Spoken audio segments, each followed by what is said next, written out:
Imagine, it's a cool autumn Friday in 2007 and you're out with your mom picking up dinner from Pizza Hut. You go to Blockbuster and she says you can pick one movie and one game. So of course you go for The Girl Next Door, and you decide to take a chance on one of the only horror games on the DS, Dementium the Ward. I was a little too old in 2007 to be living with mummers, but I did have a DS. But I was busy playing games like Resident Evil DS and Final Fantasy III. Not too long ago, YouTuber Purple Doe reminded me of this game with their immaculately made in-depth video. The remaster just dropped a few weeks ago on Steam, so I figured, why the hell not? For those of you in the dark, what is Dementium the Ward?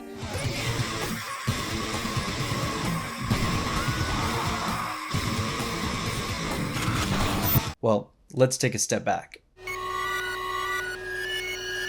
Dementium the Ward was the brainchild of two developers, Greg Hargrove and Jules Watsham, who ran the indie game studio Renegade Kid, based in Austin, Texas.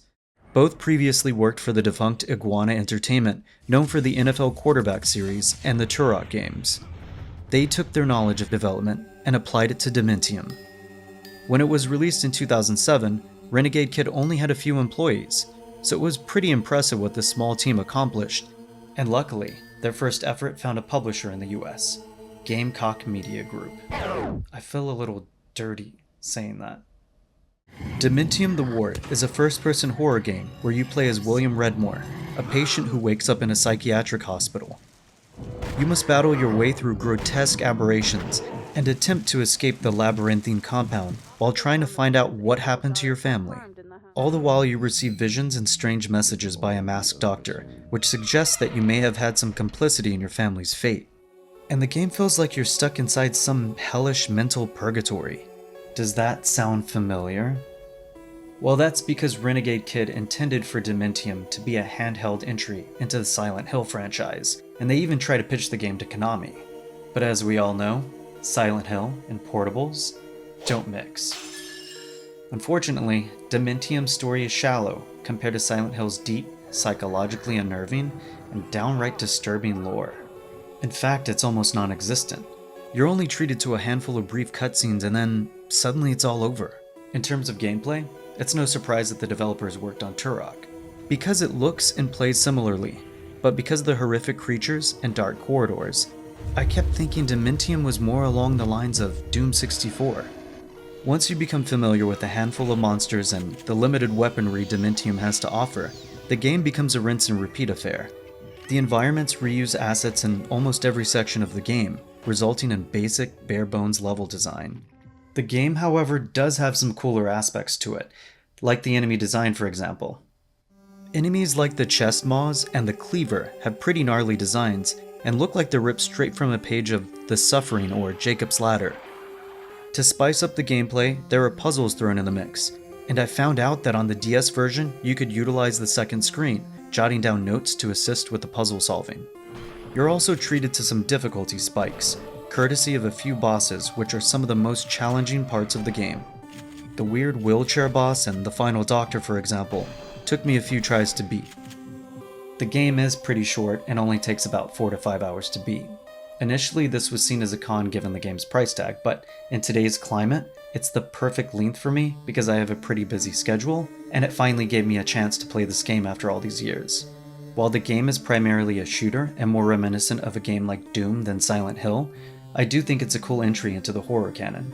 Sure, it feels more like a late 90s N64 or PlayStation game, but that's due to the technical limitations of the DS.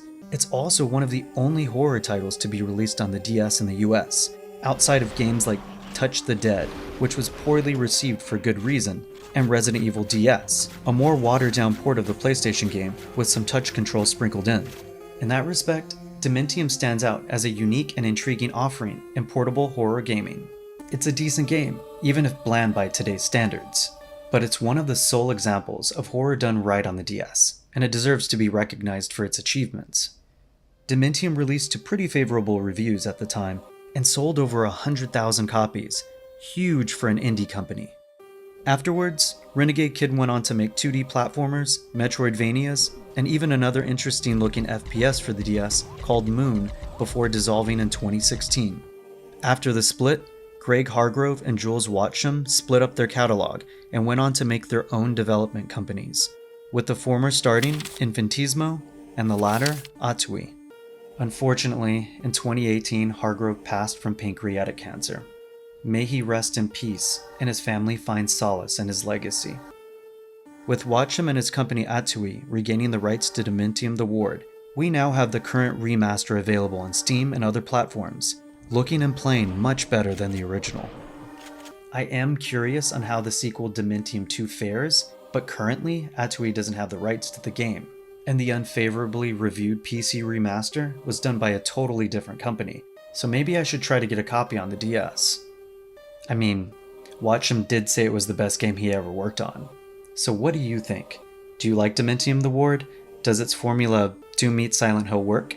Is Dementium 2 worth playing? Let me know in the comments below, and oh yeah, happy Screamsgiving.